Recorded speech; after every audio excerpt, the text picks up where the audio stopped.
Você já parou para pensar que é uma forma de você ser dono de imóveis, você ter que comprar uma casa, um apartamento inteiros e ficar preocupado com IPTU, com taxa do condomínio, com se o inquilino vai pagar ou não o aluguel, e se não pagar, como é que fica, inadimplência, remover aquele cara, vai ser fácil, vai ser difícil, enfim, essa torcida toda para que o aluguel caia na conta todo mês. Pois é, e num país onde as pessoas são apaixonadas por imóveis, quem nunca ouviu aquele ditado, né, de quem casa tem que ter casa, ou seja, uma pressão social para isso, e também uma parte histórica, porque muita gente ainda acredita no Brasil que a forma mais tranquila de você conseguir acumular patrimônio ao longo do tempo é investindo em imóveis. No entanto, as pessoas sabem que para investir em imóvel geralmente é caro, principalmente se você pensa no imóvel numa grande cidade. As condições de financiamento também, elas podem não ser as melhores, principalmente em épocas de juros mais altos. E além disso, se você pensa em investir no imóvel para você alugar para alguém, aí você depende de locatário. Esse cara pode ser bom ou não em manter os compromissos em dia, ele pode ficar inadimplente, ele pode destruir o seu imóvel. Sem falar que se tudo der certo, a renda que você ganha de aluguel se soma à sua renda principal e aí facilmente você bate os 27,5% daquela tabela de imposto de renda progressiva. E é justamente por isso que vale a pena, se você pensa nesse segmento imobiliário, dar uma olhada nos fundos imobiliários. Afinal de contas, você tira várias dessas desvantagens do mercado imobiliário, como o fato de ter que ter muito dinheiro para investir em alguma coisa, a concentração do patrimônio único ativo, a dependência de um único inquilino, a cobrança de imposto de renda, já que nos fundos imobiliários os dividendos são isentos de imposto. E aí dessa forma você consegue tornar o investimento em imóveis tradicional muito mais democratizado, porque com coisa de R$10 a pessoa já pode comprar uma cota de fundo imobiliário. E justamente por isso a gente viu uma grande popularização desse mercado, ele agora tem milhões de investidores, é um mercado dominado, diga-se de passagem, por pessoas físicas, só que essas pessoas físicas cometem muitos erros na hora de investir. E é justamente por isso que eu estou gravando esse vídeo, para falar sobre o principal desses erros e mostrar como que eu iria estruturar uma carteira focada em fundos imobiliários, passando por diversos segmentos e olhando o que aquele segmento tem de especial, no que eu tenho que ficar mais atento. Começando pela parte do erro, eu diria que o principal é o pessoal escolher os fundos imobiliários simplesmente por um ranking de dividendos. Porque geralmente a pessoa compra um fundo imobiliário pensando nisso, em receber o dividendo no mês certinho, isento de imposto. Lembrando que os fundos eles são obrigados a distribuir semestralmente, mas a maioria acaba distribuindo de forma mensal. E onde que está o erro aí? Primeiro a pessoa tem que entender o que é o dividend yield, que simplesmente é um indicador que pega o que o fundo de investimento imobiliário pagou de dividendo durante os últimos 12 meses, divide pelo preço da cota atual e coloca isso em percentual, ou seja, multiplica por 100. De modo que, dando um exemplo matemático, se um fundo imobiliário pagou R$10 nos últimos 12 meses e a cota dele custa R$100, 10% dá 0,1 vezes 100, para ficar em percentual, dá 10%. Ok, e onde que as pessoas cometem o erro? Vamos pegar esse mesmo exemplo desse fundo que tem uma cota que custa 100. E aí, por algum motivo, essa cota caiu de 100 para 50, ela desvalorizou 50%. Nesse momento, a conta do dividend yield, como ela pega aquilo que foi pago nos últimos 12 meses, ainda continua tendo R$10 de distribuição, só que agora divididos por uma cota que custa 50, o resultado dá 0,2, vezes 100 dá 20%. Aí você pensa, caramba, o fundo está pagando 20% ao ano. Ele paga muito mais do que outros fundos concorrentes. E aí você vai e compra esse fundo. Pô, Bruno, muito bom, né? Porque agora eu vou ganhar 20%. Porém, você tem que se perguntar, por que essa cota caiu tanto? Caiu de 100 para 50? Provavelmente esse fundo vai passar por problemas. Tá com vacância mais alta, tá com algum tipo de inadimplência. Se for um fundo de papel, pode ter tomado algum tipo de calote. Falaremos de fundo de papel mais à frente. De modo que provavelmente esse pagamento vai ficar menor. E justamente por isso que a cota caiu. Só que o cara compra, acha que tá fazendo um ótimo negócio e no final ele tá colocando para dentro da carteira dele um ativo que não está nas melhores condições. De modo que a primeira grande lição aqui é que se a esmola é demais, o santo deveria desconfiar. E a segunda, obviamente, é que você não pode escolher seus fundos imobiliários somente com base em um único indicador, que é o dividend yield. E ele é importante, afinal de contas você quer essa renda mensal, mas você deveria olhar muito mais coisas. E isso muda de segmento para segmento, coisa que a gente vai falar agora. Só que antes, eu tenho um recado para você, principalmente para quem quer aprender a investir de verdade, tanto em fundos imobiliários quanto em ações, e, enfim, diferentes classes de ativos, moedas e até países. Porque pela primeira vez, eu e meu sócio, o Thiago Nigro, a gente se uniu para juntar nossas visões de mundo, de mercado, que sempre tiveram meus propósitos, tornar você mais rico, mas colocando tudo em um mega pacote de produtos do Grupo Primo. Você vai ter a chance de adquirir 17 produtos educacionais pelo preço de um. Então, para quem quer ter mais detalhes sobre como vai funcionar isso, esses 17 produtos, o que tem lá dentro, já te adianto que tem o Viver de Renda, o do 1.000 ao Milhão, a Finclass, o acesso às carteiras recomendadas da Finclass e mais 13 outros produtos. Mas enfim, os detalhes todos estão aqui no link da descrição. Se cadastre e faça parte, você vai estar a par de tudo que vai acontecer. Agora, voltando ao assunto do vídeo, vamos pegar agora os diferentes segmentos que você tem nos fundos imobiliários e o que você deve olhar em cada um. Eu vou abordar esses diferentes segmentos porque uma terceira lição é que você tem que diversificar o seu patrimônio na hora de investir. É por isso que eu não tenho uma uma carteira só de fundos imobiliários, a bem da verdade é uma parte pequena na minha carteira, e mesmo nessa parte eu tenho uma diversificação entre setores. E um setor que eu julgo particularmente interessante é quando você foca em fundos imobiliários de papel, que são fundos que estão recheados de CRIs, por exemplo, né, de certificados de recebíveis, imobiliários, também tem LCIs. Enfim, no final eles são fundos de renda fixa, porque um CRI ou uma LCI é um ativo de renda fixa, só que voltados para o segmento imobiliário, estão financiando projetos nessa área. Então a vantagem de investir nesse tipo de fundo, comparado à renda fixa tradicional, é porque fundos de renda fixa, tirando aqueles que são listados em bolsa, né, eles sofrem cobrança de come-cotas. Aqui não tem come-cotas. Agora, pegando são listados em bolsa, um ETF de renda fixa, por exemplo, eles vão sofrer cobrança de imposto de renda. Aqui até tem imposto de renda, mas só na venda. No recebimento do dividendo, o imposto é zero. Então eu considero uma maneira turbinada de investir em renda fixa. E o que você tem que analisar? Como você pode ver, não tem aqui localização para você olhar num ativo, né? O que você tem que analisar é simplesmente como é que é a qualidade dessas dívidas. Esses fundos, eles são aqueles chamados de high yield, eles estão pagando mais, mas na verdade poderiam ser chamados de high risk, porque esse pagamento está atrelado a um risco mais alto, eles são high grade, porque o rate de crédito das empresas que tomaram empréstimos nesses CRIs, eles são melhores. Um outro ponto interessante para você ver também é a diversificação da carteira desse fundo. Quantos CRIs tem lá dentro? Simplesmente são alguns poucos CRIs, há muita concentração em um só. Esse é um problema que atingiu, por exemplo, vários fiagros, um excesso de concentração em poucos devedores, ou ele está bem diversificado, de modo que um calote quase não iria afetar a situação do fundo. E um terceiro ponto é observar os indexadores, porque esses CRIs eles podem estar atrelados ao IPCA, pode estar atrelado ao CDI, de modo que em um momento de inflação crescente, os CRIs que estão atrelados ao CDI tendem a ir melhor, e os FIIs de papel que têm esses CRIs devem ver suas cotas se apreciando, porque eles devem pagar mais dividendos. Agora, no momento onde os juros sobem para controlar a inflação, veja que os FIIs de papel que têm CRIs atrelados ao CDI vão acabar tendo uma melhor performance, até porque o efeito dos juros altos costuma ser uma redução do IPCA. Ou se você não quer olhar tanto para isso, tenta pegar um FII de papel que tem uma carteira mais balanceada, equilibrando essa parte atrelada ao CDI e a parte atrelada ao IPCA. Indo agora para um segundo setor que eu também tenho na minha carteira, acho interessante que você veja a parte de logística. São fundos focados em galpões e centros de distribuição que hoje em dia são essenciais para o funcionamento do comércio eletrônico, que está dominando o mundo, né?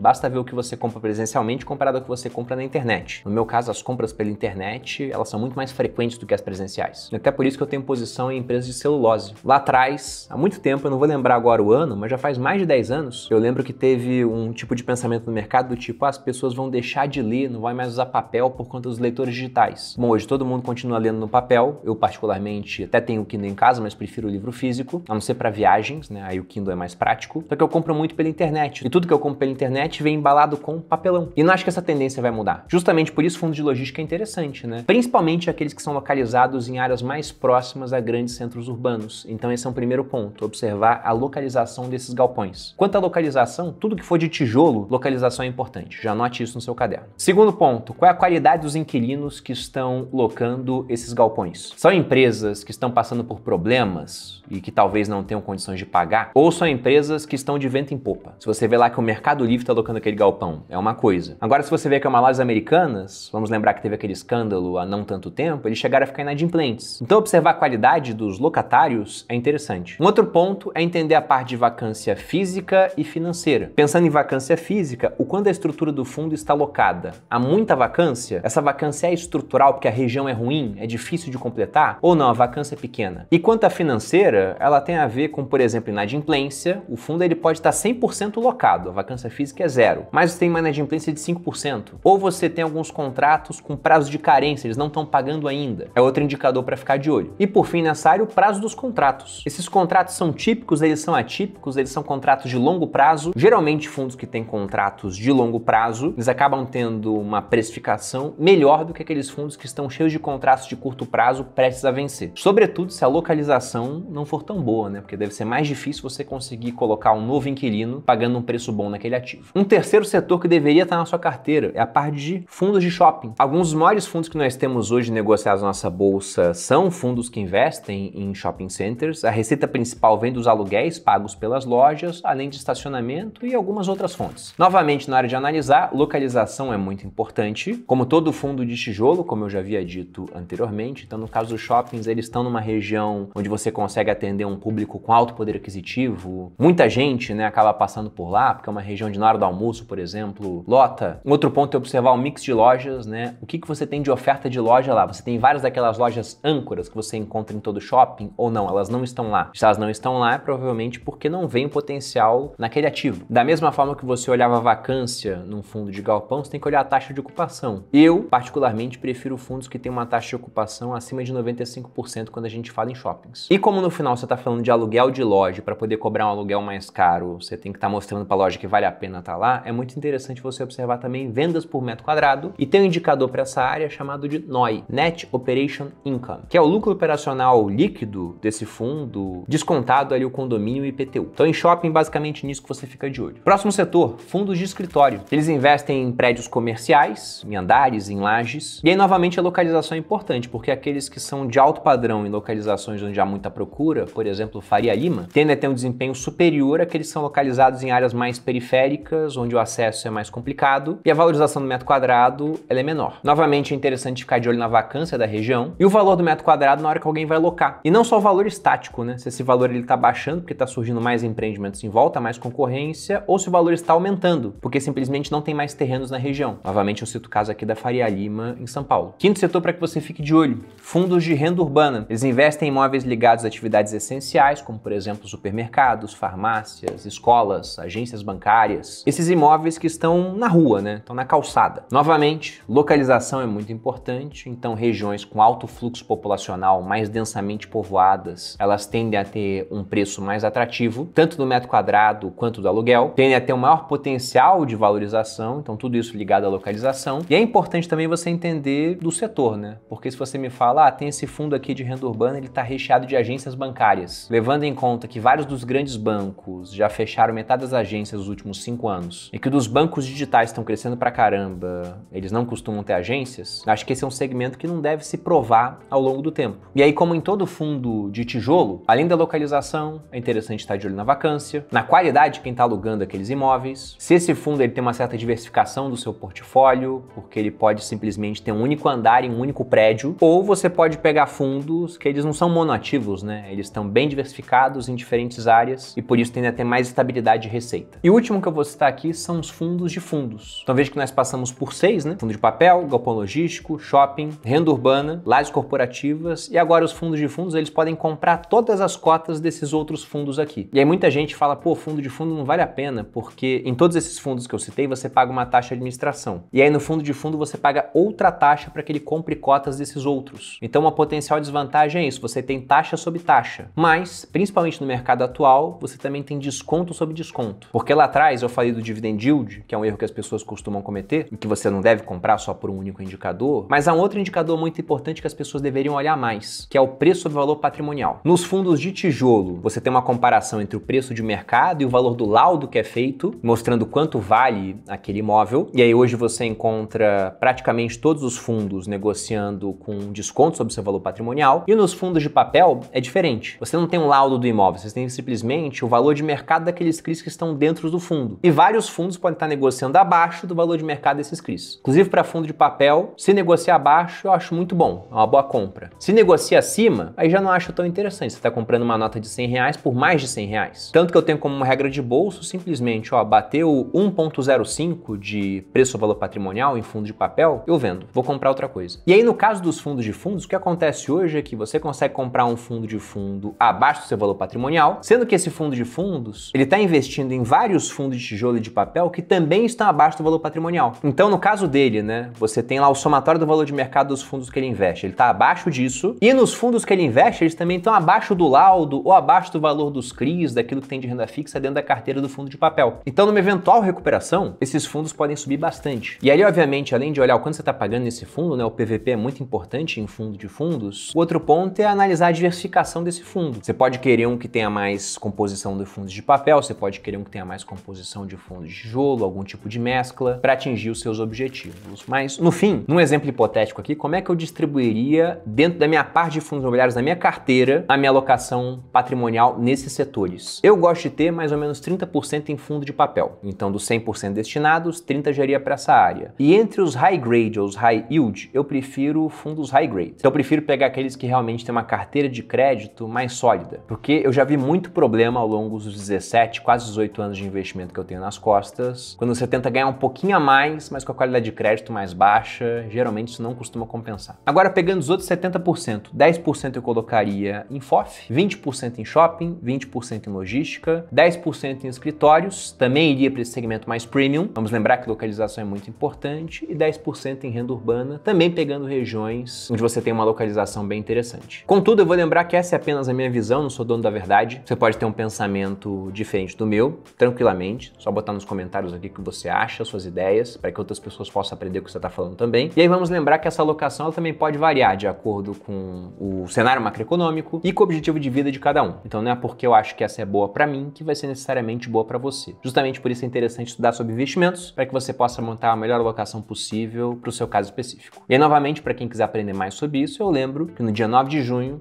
tem a mega oferta do Grupo Primo, que a gente batizou aí de do 1000 ao viver de renda, juntando esses 17 produtos pelo preço de um. Para quem quiser, link aqui na descrição. Grande abraço e até a próxima.